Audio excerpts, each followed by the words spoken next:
Hey everyone, welcome back to the channel. My name is Tori if you're new here, and today we are going over a list of 5 items that I think everyone should be stocking up on, and I think everyone should be at least thinking about keeping in their prepper pantry. If you're new here, hi, hello, my name is Tori. We do Prepared Life on a budget. I try and save you money in every way, shape, or form, and I love to share about that on the channel. I am a wife, mother of almost 3, and we live here in Northern Colorado. We, again, love to do everything on a budget, and we like to pay attention to what's going on in the world. So if you like that kind of thing, make sure you hit the subscribe button, give this video a big thumbs up, and without further ado, we are getting into the list. Okay, I am going to start out this video by saying it has been a week. It's really been a few months for me. So if I seem out of sorts lately in these videos, I'm not completely blaming my pregnancy, but I have been fired up this week, just things that have been happening in the world and some things that have happened on a more personal level. So I'm going to try and not keep this brief, but really try and go into each item and how I am honestly feeling about it. These, again, are all of my opinions. If you don't agree with them, that's totally fine. I just want you to keep these things in the back of your mind. So I might be referencing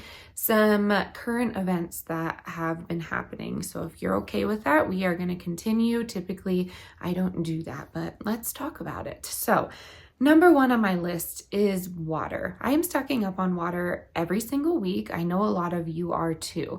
I know a lot of you stock up on water in different ways. I have a video on how to do that recently in the great state of Pennsylvania, which is where I'm from. Philadelphia, who has close to 1.6 million residents, were told that they could not drink their drinking water. It was contaminated by a chemical leak into the Delaware River, essentially. So after that happened, a huge text went out. I have family and friends in Philadelphia, so a huge text went out and told them that they couldn't drink water. Of course, everyone goes to the stores, gets cases of bottled water. I get it. I've been there. I've been unprepared. I understand that. So essentially people were fighting over the water. People, they were going wild, that's what happens. We've seen it happen before. I've seen it happen too many times. And, so, the water doesn't run out or anything, but you have to think about what other smaller shops do, and that's jack up the price on water. We saw that during the pandemic as well. So that was an issue. And then about 10 or 12 hours later, I could be wrong, I'm getting my information from a very trusted family source, but about 10 hours later, they were told that the water was okay to drink and that they were going to retest it on Monday.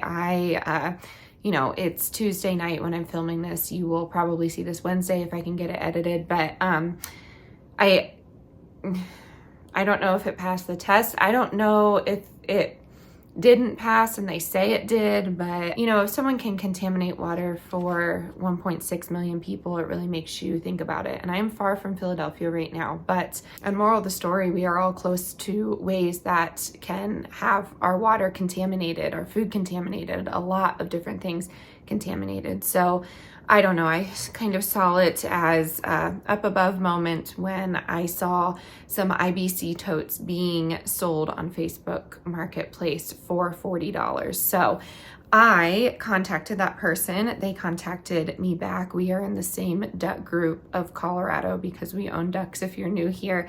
And we were talking about some of my eggs that I'm getting. He's getting some Cayugas, I am getting some Welsh Harlequins, and he wants to do a barter, and I noticed that he was selling the IBC totes. So an IBC tote essentially is a gigantic water storage system, and they come in different varieties.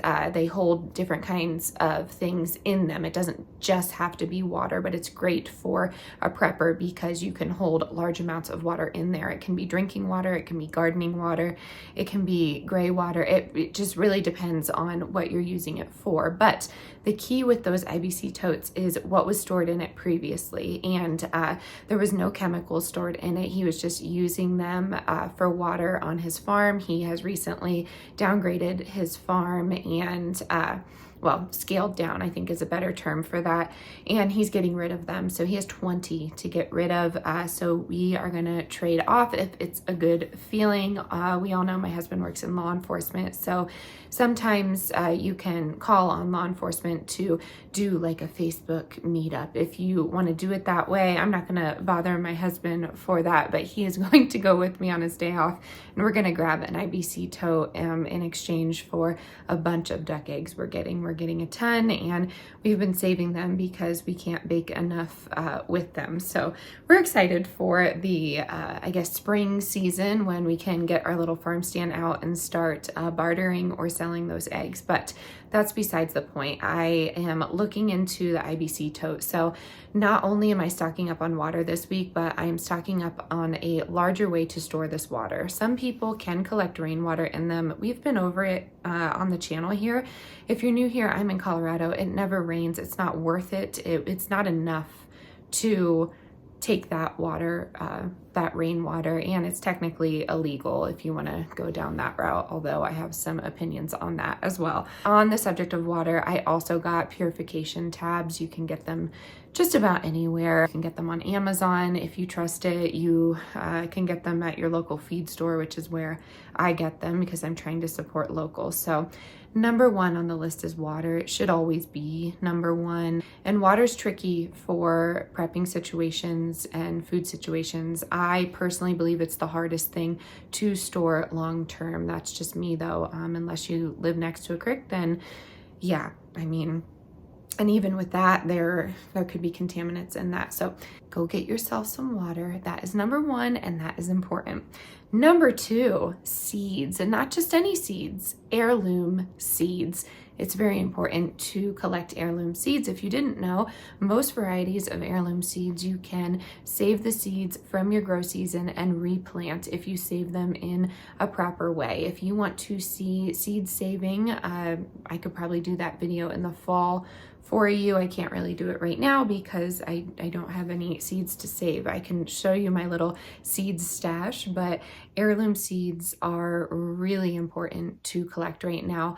I will say right now seeds are the most expensive. I find my seeds, a lot of my seeds at my local farm stand because she saves her seeds, and there's many ways to get free seeds, and we'll go over that here in a second, but a lot of the time she'll do buy one get one free, and I can barter with her as well. So don't be afraid to ask. I've been called cheap before for bartering. I think it's so silly. How do you think our ancestors, had a sense of community? They helped each other, and if one person had something, they could trade it with another, and it's a really beautiful thing, and it's something that we have gotten away from, unfortunately. You can see it every day, just the hatred we have among each other. I'm definitely guilty of that, but coming back to community is really what's going to save our humanity. So I think it's really important, and bartering is such a small portion of community, but it can bring two people together. I will say I am not much of an extrovert. It's really hard for me to start conversation, but I really enjoy interactions that I have with not like-minded people, but people in my, I guess, stage of life. Right now we are trying to homestead, and I've been told that I'm not a homesteader because we don't raise cattle or we don't have fruit trees or something silly, and I think it's just such a strange phenomenon that we are living in right now. But I am doing my best to be self-sufficient, and if you are truly trying your best and doing your best, I think that's what counts, right? So yes, I think that you should all be saving seeds, heirloom seeds, and I think you should be saving seeds that you are actually going to use.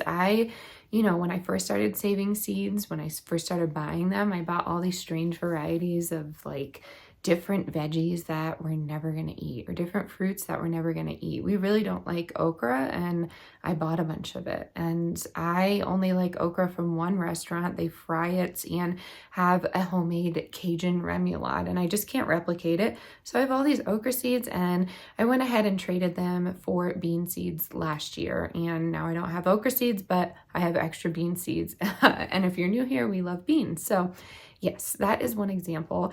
But I talked about free seeds, and you can go online and find some resources where you can get some free seeds, and sometimes you just pay for postage. Or you could go to your local library, and I will say my local library doesn't have a seed library, so I went to a larger town, a ritzier town with higher taxes, hoping that there would be some sort of gardening club or seed started club, and there wasn't. But the woman that runs it also runs a children's story hour, and I was speaking with her and we were talking about it, and she said, you know, there has been enough interest. Would you be interested in running the club? Which is totally not something that I can take on. My baby will be here in about a month and a half, but I said I could do behind the scenes if you want. I can create the posters, I can do some organization, I can do some community reach out, but I won't be able to commit to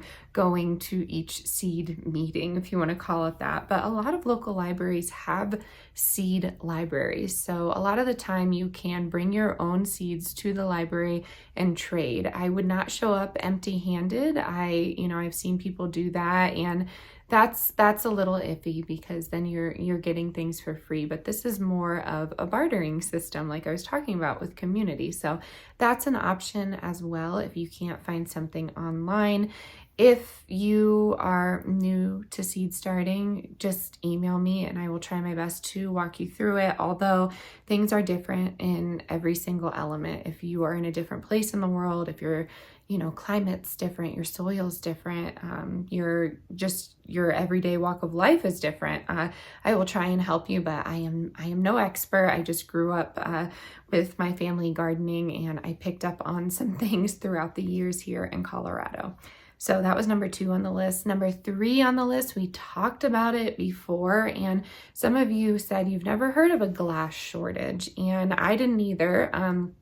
I will say I'm not surprised by it, but we do a lot of food preservation, specifically canning. We water bath can. I am actually open to pressure canning this year as long as I can do it outside. I'm not sure yet. I'm not saying that I'm going to do it, but I really enjoy water bath canning. It's just something that's soothing to me. I don't mind taking the time to do it, and the food that we are preserving in a canning method, sorry, I'm at the itching stage of pregnancy. I'm trying to sit still here. What I was going to say is canning. A lot of the stuff that we can, it works well for water bathing, if that makes sense. So I don't really need to pressure can, but my husband has expressed interest in meats being pressure canned just because he fears, if a grid down situation happens, we could lose the elk that we have in our freezer, or we could lose, the venison that we have. I mean, there's a lot that you can lose if you lose power to the freezer, and there's a lot of ways to supplement that energy or get a different energy source for that, but that is not our main focus right now. So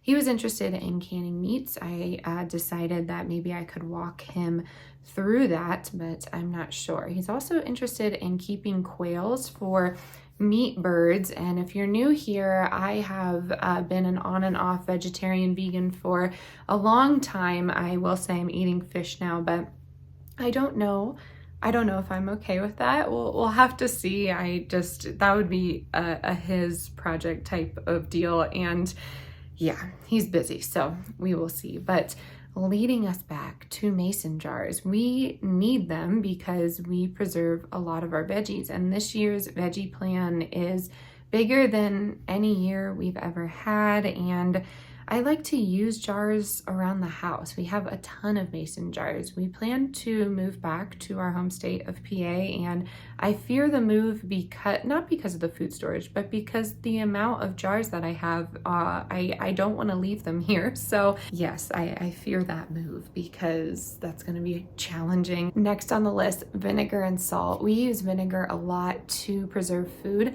but you can also use salt to preserve food, and I'd like to try and somehow salt preserve meat. I am not well versed in it. I have a friend in my community here that has some ties to the Ute tribe of Southwest Colorado, and they did a lot of meat preservation with salt. So I'm interested in what she has to say. She's a little bit older than me, but I'm very interested. So she's holding a free workshop, and I want to know all the ins and outs of it because it is something that I have hesitation on, if that makes sense. I have some hesitation when it comes to preserving meat with salt, and it's not something that's going to last, 10 years or anything, but it will make it last. And I'm curious to know if my budgeting of meat, I go to Kroger, which is King Soopers here in Colorado, and I get a lot of meat on sale, and then I